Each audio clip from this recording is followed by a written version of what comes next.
Hello everyone, स्वागत है आपका अपने इस YouTube channel online study zone में। फर्स्ट ऑफ ऑल मैं अपना छोटा सा इंट्रोडक्शन देना चाहूँगी। मेरा नाम है सीमा कुमारी और मैंने ज्योग्राफी में मास्टर किया है। फिलहाल मैं पीसीएस और जेआरएफ की प्रिपरेशन कर रही हूँ। कल मैंने एक छोटा सा क्लास डाला था जिसमें आपका रिस्पॉन्स काफ़ी अच्छा था, तो उम्मीद करेंगे कि हम आगे और बेहतर करें। हमेशा कोशिश करेंगे कि आपको अच्छा कंटेंट प्रोवाइड कराएं। तो आज हमने ये 50 क्वेश्चंस लिया है और आगे इसको और भी बढ़ाएंगे। तो चलिए शुरू करते हैं आज के पहले प्रश्न को। देखिए, पहला प्रश्न है 1856 में किस गवर्नर जनरल ने फैसला किया कि बहादुर शाह जफर अंतिम मुगल सम्राट होंगे। इनकी मृत्यु के बाद किसी भी वंशज को राजा के रूप में मान्यता नहीं दी जाएगी। तो इसका राइट आंसर हो जाएगा ऑप्शन ए, लॉर्ड कैनिंग। देखिए, लॉर्ड कैनिंग भारत के अंतिम गवर्नर जनरल थे। इनका शासनकाल 1856 से 1862 तक था। इन्हीं के समय में 1857 का विद्रोह हुआ था। लॉर्ड डलहौजी, इनका शासनकाल 1848 से 1856 तक था। 1856। अगले हैं लॉर्ड डफरिन। तो लॉर्ड डफरिन का शासनकाल 1884 से 1888। इन्हीं के समय में भारतीय राष्ट्रीय कांग्रेस की स्थापना 1885 में की गई थी। अगले हैं लॉर्ड मेयो। तो लॉर्ड मेयो के शासनकाल में भारत की पहली प्रायोगिक जनगणना की गई थी और इनका शासनकाल है 1869 से 1872 तक। अगले प्रश्न को देखते हैं। अगला प्रश्न दिया गया है कि कालिदास के कार्यों में शामिल है। तो यहाँ हमारे पास 4 कथन दिए गए हैं और हमें सही कथन को बताना है।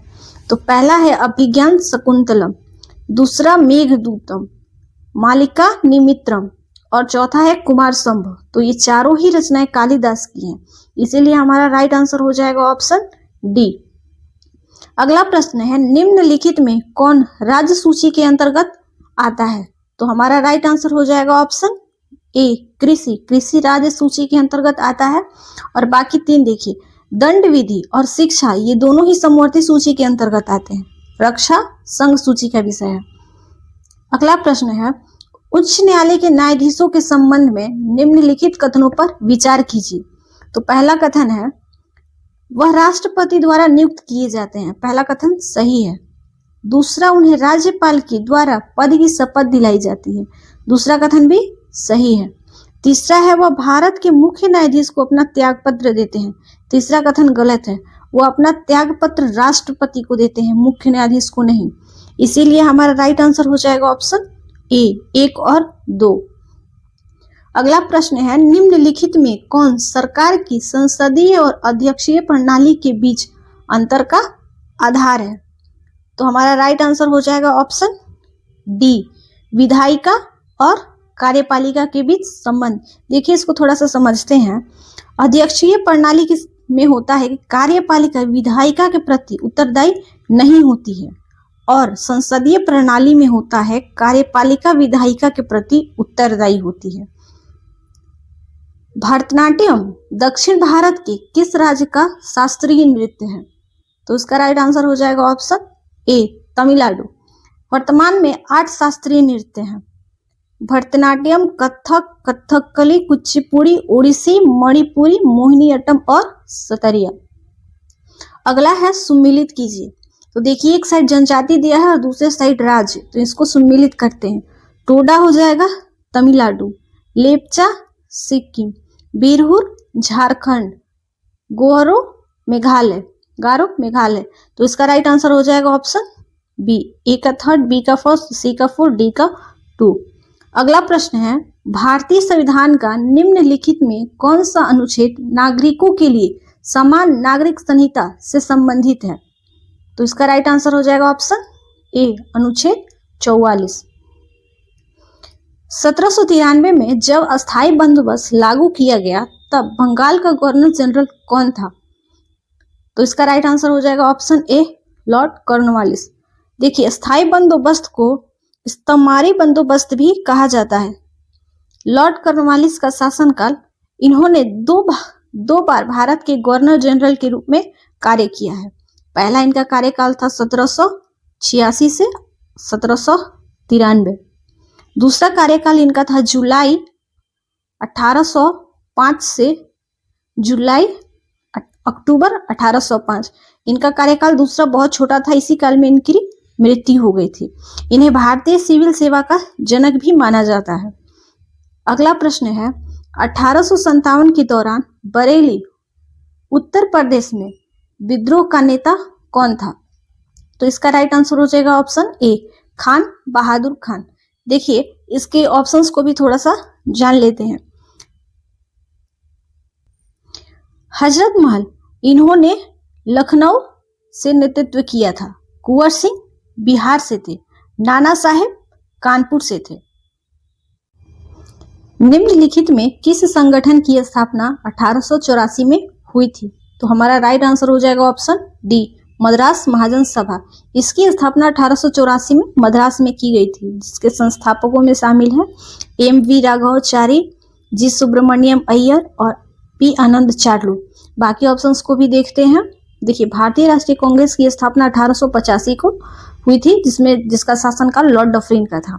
बॉम्बे प्रेसिडेंसी एसोसिएशन की स्थापना 1885 में ही फिरोज शाह मेहता, के.टी. तेलंग और बदरुद्दीन तैयबजी ने किया था। अगला है पुणे सार्वजनिक सभा। इसकी स्थापना 1870 को पुणे में की गई थी, जिसके संस्थापकों में शामिल थे महादेव गोविंद राणाडे और गणेश वासुदेव जोशी। देखिए यहाँ पे लिखा गया है, आप इसको अच्छी तरीके से पढ़ सकते हैं। अगला प्रश्न है लखनऊ संधि पर किनके बीच हस्ताक्षर किए गए थे? तो इसका राइट आंसर हो जाएगा ऑप्शन सी, भारतीय राष्ट्रीय कांग्रेस और मुस्लिम लीग। तो हमने बता दिया कि भारतीय राष्ट्रीय कांग्रेस की स्थापना कब की गई थी? तो 1885 को। और मुस्लिम लीग की स्थापना 30 दिसंबर 1906 वर्तमान ढाका में की गई थी।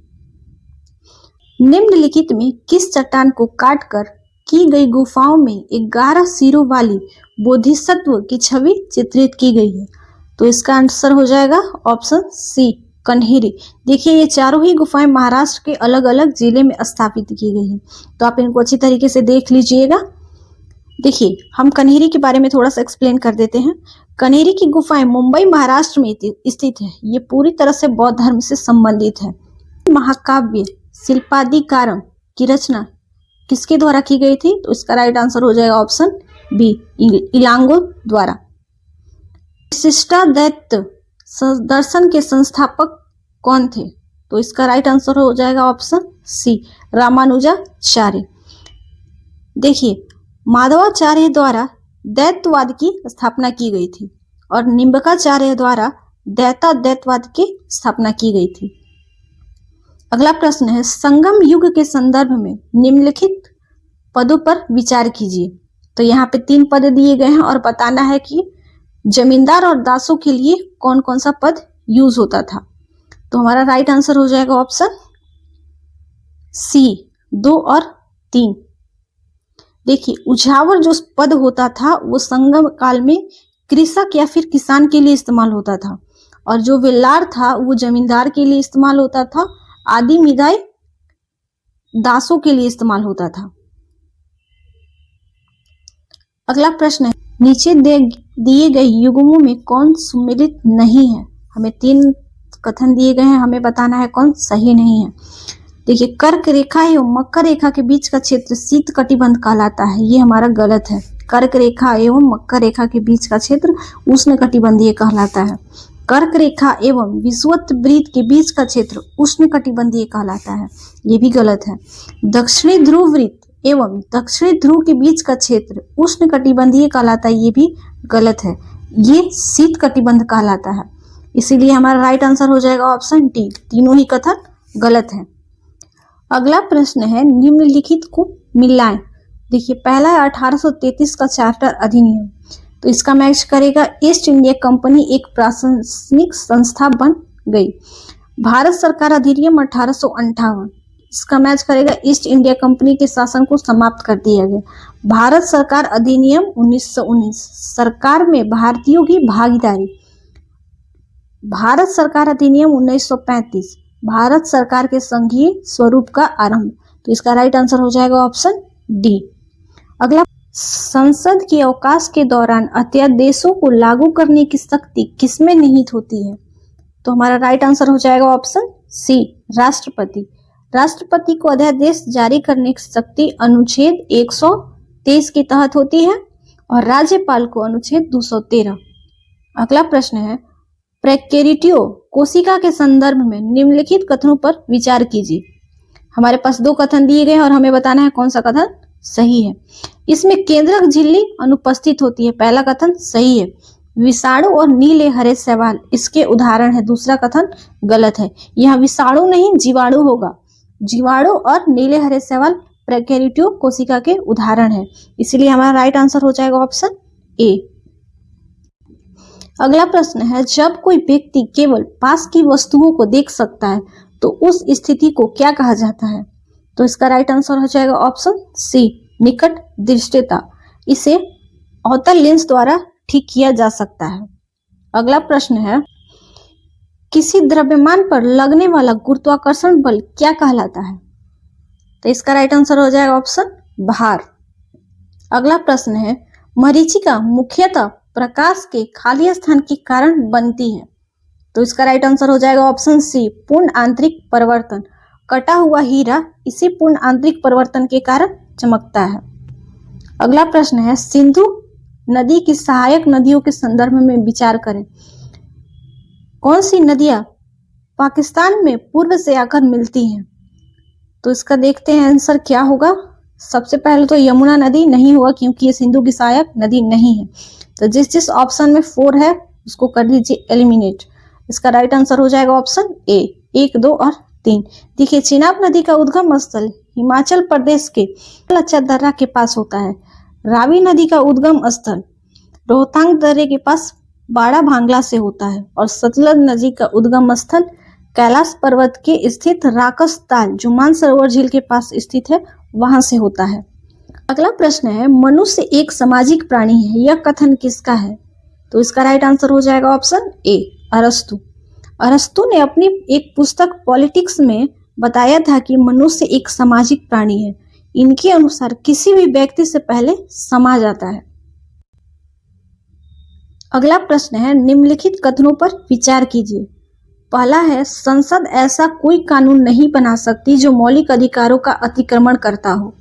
दूसरा है, संसद एक संवैधानिक संशोधन के माध्यम से मौलिक अधिकारों को बदल सकती है। तो निम्नलिखित में सत्य बताना है, दोनों ही कथन हमारे सत्य है, इसीलिए हमारा राइट आंसर हो जाएगा ऑप्शन सी, ए और बी दोनों।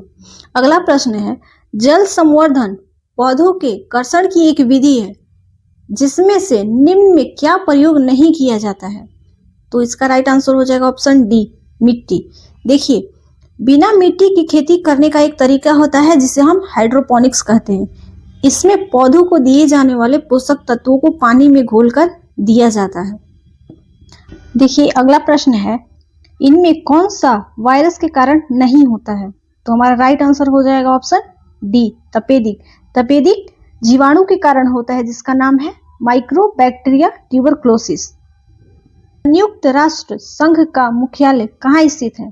तो इसका राइट आंसर हो जाएगा ऑप्शन बी, न्यूयॉर्क। देखिए, जिनेवा में विश्व स्वास्थ्य संगठन, विश्व व्यापार संगठन, अंतर्राष्ट्रीय श्रम संगठन और विश्व बौद्धिक संपदा संगठन का मुख्यालय जिनेवा स्विट्जरलैंड में है। पेरिस में यूनेस्को का मुख्यालय है। अगला प्रश्न है, किस नियम के अनुसार स्थित ताप पर गैस का आयतन दाब के व्युत्क्रमानुपाती होता है? तो इसका राइट आंसर हो जाएगा ऑप्शन ए, बॉयल का नियम। NaCl जिसे सोडियम क्लोराइड कहते हैं, अणु में किस प्रकार का आबंध उपस्थित होता है? इसका आंसर हो जाएगा ऑप्शन सी, आयनिक। देखिए, आयनिक जिसे विद्युत संयोजी आबंध भी कहा जाता है, इलेक्ट्रॉनों के पूर्ण स्थानांतरण के द्वारा होता है ये। अगला प्रश्न है, निम्नलिखित फसलों पर विचार कीजिए। उपयुक्त में कौन सी फसल जायद प्रकार की फसलें हैं? तो इसका राइट आंसर हो जाएगा ऑप्शन बी, 3 और 4। तरबूज और खीरा जायद फसलें हैं। देखिए, जायद फसलें कौन सी फसल होती है? वे शुष्क भूमि पर उगाई जाने वाली गर्मी के मौसम की फसलें होती हैं जिन्हें मानसून की प्रतीक्षा नहीं करनी पड़ती है। ये रबी और खरीफ फसल के मौसम के बीच मुख्य रूप से मार्च और जून तक लंबी अवधि के लिए उगाए जाते हैं। इसका एग्जाम्पल हो जाएगा कद्दू, खीरा, तरबूज, करेला आदि। अगला प्रश्न है P32। P32 में फास्फोरस 32 का प्रयोग किसके उपचार के लिए किया जाता है? तो इसका राइट आंसर हो जाएगा ऑप्शन सी, ल्यूकेमिया। देखिए, ल्यूकेमिया एक प्रकार का रक्त कैंसर है जिसे पॉलीसाइथीमिया वेरा भी कहा जाता है। अगला प्रश्न देखिए, अगले प्रश्न में दिया गया है निम्नलिखित में कौन एक सुमेलित नहीं है? तो हमारा राइट आंसर हो जाएगा ऑप्शन डी, सेल्सियस उष्मा की इकाई। बाकी सभी अच्छी तरीके से सुमेलित है, सेल्सियस उष्मा की इकाई सुमेलित नहीं है। निम्नलिखित में कौन सा कथन सही नहीं है? हमारे पास यहाँ 4 ऑप्शन दिए गए हैं जिसमें सही नहीं है बताना है। तो देखिए अगले पढ़ते हैं हम। मानव हृदय के दाहिने हिस्से में डीऑक्सीजनीकृत रक्त होता है, ये सही है। लैक्टिक अम्ल बनने के कारण मांसपेशियों में दर्द होता है, ये भी सही है। कोलेजन उत्तक घावों को ठीक करने में मदद करता है जो विटामिन बी द्वारा बनता है, ये ऑप्शन गलत है, यही हमारा राइट आंसर हो जाएगा ऑप्शन सी। देखिए विटामिन सी का कार्य होता है घावों को ठीक करने में मदद करना, और ये जो प्रोटीन है कोलेजन उत्तक ये विटामिन सी द्वारा बनता है, ना कि विटामिन बी द्वारा, इसीलिए हमारा राइट आंसर हो जाएगा ऑप्शन सी।